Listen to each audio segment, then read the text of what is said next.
Täna on siin tähelepanuväärne sündmus, lastakse vette üks Eesti põhjaranniku üks tüüpilisemaid kalapaate, viislaidpaat. See paaditüüp on Eesti põhjarannikul olnud üks tähelepanuväärne paat, kuna seda sorti paatidega käidi rändpüügil ka Soome vetes. Nii et igal kevadel laaditi siia paati püügivarustust, soola, toitu, inimesi ja sellega sõideti üles Soome lahe Soome rannikule, kus siis jäädi laagrisse, kus siis püüti kala, seal siis seda kala soolati ja toodi hiljem jälle tagasi.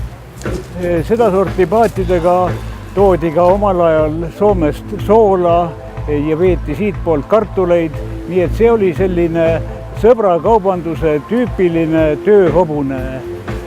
See on jah, väga unikaalne paat on, mina nimetan seda viislaid klassi paadiks, nagu vaata sõjalaevadel antakse klassi nimed. Et see on minu jaoks on see viislaid klassi paat, mis siis, et tal ei ole 5 laidu, vaid on 8. Plangu korda ühesõnaga siis, aga ta on väga unikaalne ja see on sellele põhjarannikule ainuomane selline paaditüüp, mida siin Eestis kasutati 100 aastat tagasi kogu aeg. Kõik kohad olid täis neid, nüüd pole mitte ühtegi enam. Peale ühe, mis on Rootsi Kallavere muuseumis ja mille järgi see on tehtud.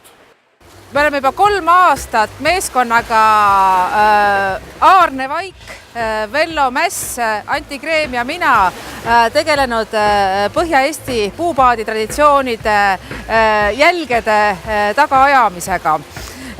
Seesama viislaid, mis siin nüüd koostöös Viimsi Vabamõhumuuseumiga on tehtud, on ilus näide selle tulemusest.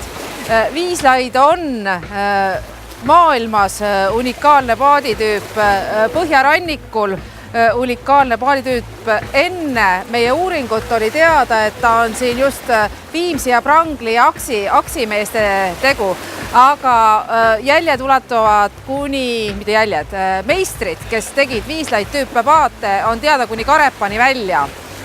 See on nii Harjumaa kui Lääne-Virumaa iseomane paaditüüp.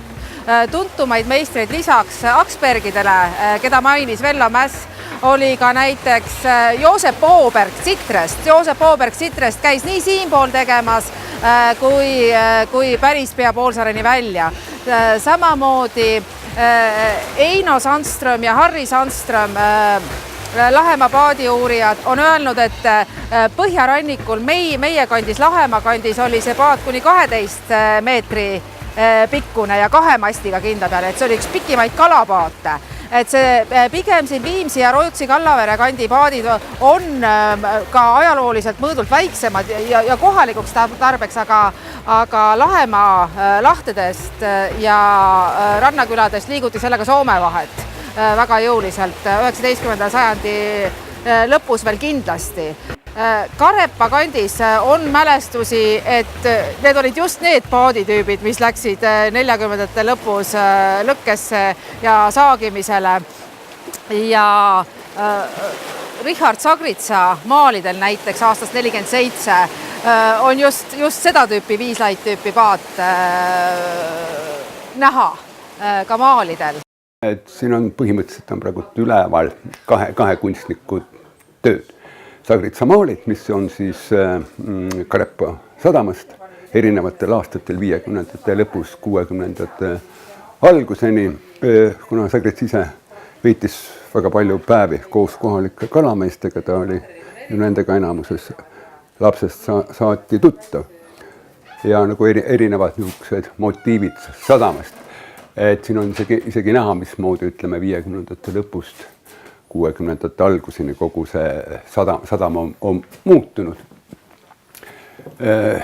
Üsna niisugused traditsioonilised võrkude kujunduse varbid on siin veel ja siis paadikuurid ja muidugi ka paadid. Et paate tehti siin koha peal ja paate toodi sisse ka mujalt. Nii et see ei olegi päris täpselt teada, palju oli siit toodud ja palju oli koha peal tehtud. Aga 60. algusest tuli siia üks paadimeister Kajanem Kalvikandist ja tema tegi siis suure hulga siinsetele meestele nii väiksemaid kui suuremaid paate ja kõige suurem paat oli tal niisugune päris mahukas kalatraaler. No nüüd on nad kõik praktiliselt hävinud, välja arvatud siis üks või kaks paati, mis on veel säilinud. Selle paadi kuju on ainulaadne, seda ei ole mitte kuskil mujal. Seda ei ole Soomes, me käisime Soomes uurimas ja otsimas Kotka-Vellomaa muuseumis ja mujalgi. Ja sellise kiiluga ja sellise esitääviga, mis on hästi järsk, ta tuleb üsna püsti alla. All on niisugune suur punn veel, mis on ühest kuusetüvest ja kuuse juurest kokku selline moodustis. Et sellist mujal ei tehtud. Saaremaal ja Läänemaal tehti enamasti paatide emapuud tehti tammest. Aga miskipärast just siin põhjarannikul tamm ei kõlbanud emapuuks neile. Oli vaja kuuske või siis mändi. Et mingid siuksed huvitavad asjaolud, mida on vaja uurida kindlasti veel. Miks just nii? Ajaloolistel fotodel just ekspeditsioonidest Soomest on 20. 30. fotod näitavad jälle seda paaditüüpi, et see on täiesti hämmastav, et meil siin Eestimaal on praegu teada ainult üks Rootsi Kallavere paat, mis sellisena säilinud on. Et 2014. aastal me leidsime Saaristo museost analoogse kahemastilise pika 7,6 meetri pikkuse paadi, kuna vöör oli endiselt täpselt samasugune ühest männi juurest jäme S-kujuline vöör, et siis võib ka seda minu hinnangul nimetada samaks paaditüügist, et ahtripeeglis võis olla variatsioone, aga iseloomulik sellele paadile on just eelkõige tema vööri kuju. Ja siis, kui me räägime sellisest põhjaranniku Lahemaa kandi viislaiust, siis 8–12 meetrit pikkust. Et see on ka nagu uuringute järgi teada. Et see on uskumatu, et 2 aastat pärast seda, kui me uuringut alustasime, et nüüd ongi päris ehtne viislaid meil siin nagu valmis. See Rootsi Kallavere viislaid oli meile ka leid selle uuringu raames. Ega järgi tulemas ei ole midagi, eks ole. Tema on, ütleme nüüd paadi ehituse, ütleme nüüd lausa tipp, eks ole. Nii et Eesti rannikul teatud kohtades, Aksi saarel näiteks, olid vitaalsed randlused, kes tegid siis paate tellimuse peale üle terve põhjaranniku. Nad olid tunnustatud paadimeistrid ja nende üks toodang oligi viislaid paat. Ja nii nagu paljud asjad kadusid meil siin okupatsiooni ajal ära, kadus ka see paaditüüp. Nii et see üritus, see ettevõtmine täna lasta vette üks uus ehitusest tulnud viislaid paat, see on tähelepanuväärne sündmus, see on kultuurisündmus Eestile ja rannale. Saab sinu nimeks suur Leenu? Ma arvan jah, et see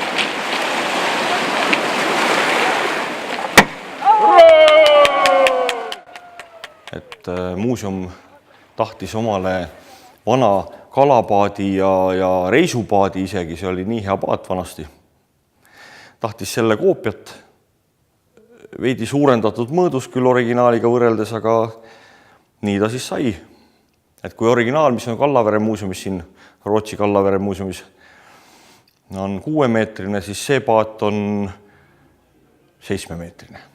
Aga märksa suurem juba iseenesest. See paat nüüd, mis me teeme siin praegu, see on teine olemasolev paat saab olema. Teine olemasolev paat Eestis, mis on tehtud selle kuju järgi, selle tüübi järgi. See saab olema siis nüüd selline, mis on natuke suurem ja mis hakkab sõitma ka. Emapuu sai võetud maha Käsmu ligidalt sealt metsast. Seda nimetatakse tuuleheide. Minu jaoks oli ka see uus sõna, et tuuleheide tähendab seda, kui terve palk või puu on pikali kukkunud niimoodi, et juured on püsti, kuused siis eeskätt. Et kuna seal see maastik on selline, et mulda on hästi vähe, all on kivid ja vesi, siis tuul lükkab hästi lihtsalt neid kuuski pikali. Ja selle paadi eripära ongi see, et mis ta ainulaadseks teeb just eeskätt, et see esitääv, mis on siis ülevalt tuleb ja kiil et on põhimõtteliselt peaaegu üks tükk, et see kiil, mis alt tuleb, on kuusetüvi ja see, mis läheb ülesse otse niimoodi üsna järsu nurga all, 90 kraadi praktiliselt. Et see on siis see kuusejuurikas, spetsiaalselt valitud, välja lõigatud, mida pikendatakse natukene kõrgemaks. Ja see ongi see, miks see paat on nii unikaalne ja eriline, et ta näeb välja kohe teistmoodi. Et tavaliselt, kui paaditäävid on, esitäävid on sellised kaldus, et on mingi nurga all, seal on täitsa otse. Et sellist asja ei näe igal pool ja mujal pole isegi niimoodi, mina ei ole mujal sellist asja näinud. Et tavaline paat, mis ei ole laev ega midagi või lihtsalt paat, 6, 7, 8, 9 meetrine, on nii järsu esitääviga. Ja siis sealt see kuusejuurikast moodustub sinna ette veel, kui seda kiilu pealt tuleb, moodustub ette selline suur punn, köli. Et see on midagi väga unikaalset, väga ainulaadset. Et sellega võibki minna UNESCO pärandisse, sest mujal sellist teadaolevalt minul ei ole. Tagumine ots on tähelepanuväärne sellepärast, et ahtri peegli asemel, mis on selline sirge laudadest tagaots, on miskipärast, ja ma ei saa siiamaani aru, miks, kasutatud peaaegu 90 kraadi alla painutatud laudu, mis jooksevad üles, jooksevad külje pealt sisse, tagumisse täävi. Et tehnoloogiliselt on seda keeruline teha, selleks peab olema eraldi painutuspink. Vanasti ilmselt olid sellised, ma olen näinud, suured mingid puupostid olid maa sees, kahe vahele pandi plank, mis aeti kõigepealt aurutuskastis kuumaks, et ta painduks korralikult, ei murduks ainult ja siis painutati seal ja siis pandi paadile peale, omakorda veel sobitati, painutati, et sellega on palju tööd, et tehnoloogiliselt on ta palju keerulisem, kui on ahtripeegel, sirge ahtripeegel, kuhu lauad lihtsalt jooksevad, küljelauad, pardalauad jooksevad sisse. Et see on omaette huvitav, et miks sellist asja tehti. Et kas, sest ahtripeegel kui selline on juba vanadest aegadest teada, suurtel laevadel olid kõigil sirged tagaotsad, ei olnud kellegi kuskile painutatud mingit tohutut punni. Aga see on omapärane, et nii see esiots, nii see köli ees, seal see sirge esitääv ja selline suur punn kuusejuurikast ja siis see tagaots omakorda selline hästi suure nurgal täävi sisse painutatud plankudega, see on midagi sellist, mida mina mujal kuskil näinud ei ole. Ahtrisse see laudade painutamine tegelikult on olnud üks igavene paras peavalu, sellepärast, et esiteks ei ole Eestist võimalik saada eriti kvaliteetset paadiplanku üldse kuskilt. Et saada kvaliteetseid paadiplanku, pead ise minema kuskile metsa, otsima mingisuguse suure männi välja, lõikama ta ise maha, viima ta ise saeveskisse, ütlema täpselt, kuidas teda lahti lõigata plankudeks. Et seal on ka omad nipid, et kuidas asi käib, ei ole nii lihtne. Et saada oksavaba puitu tegelikult praegu on praktiliselt võimatu. Tänapäeval vanemad puud on kõik maha võetud, mis olid tihedama süüga ja kannatasid rohkem igasugust painutamist. Tänapäeval nii kui oks on sees, see plank läheb küll kõigepealt aurutuskasti, ehk siis põhjarannikul nimetatakse pasuks seda, pasu ehk aurutuskast. Läheb sinna, kuumutatakse üles, umbes tund aega on need plangud seal ideaalis võiks olla 90-100 kraadises kuumuses, mida muidugi praktikas kunagi ei saavuta, et ta läheb pehmeks. Ja siis saab teda painutada, aga nii kui kuskil mingi oksa koht on sees, see painutamine muutub kohe kandiliseks, jõnksuliseks, murdub selle koha pealt. Et sellepärast ongi selline, kujutad ette selline paadi ahter, kui ta tuleb selline hästi peaaegu et täis nurga all, jookseb see plank, niimoodi on vaja painutada. Siis see on ikkagi selline päris paras peavalu, et ei ole lihtne. Aga saab, et ette painutada, seal me tegime aurutuskasti peale eraldi siukse suure kuusepalgist, jämedast kuusepalgist siukse painutusaluse, et saab seal natukene ette painutada ja siis juba paadi külge panna, et seal edasi päris õigesse kujusse anda talle ja selleks on ainult loetud sekundid. 20 sekundi pärast on see plank juba jahtunud ja enam ei paindu.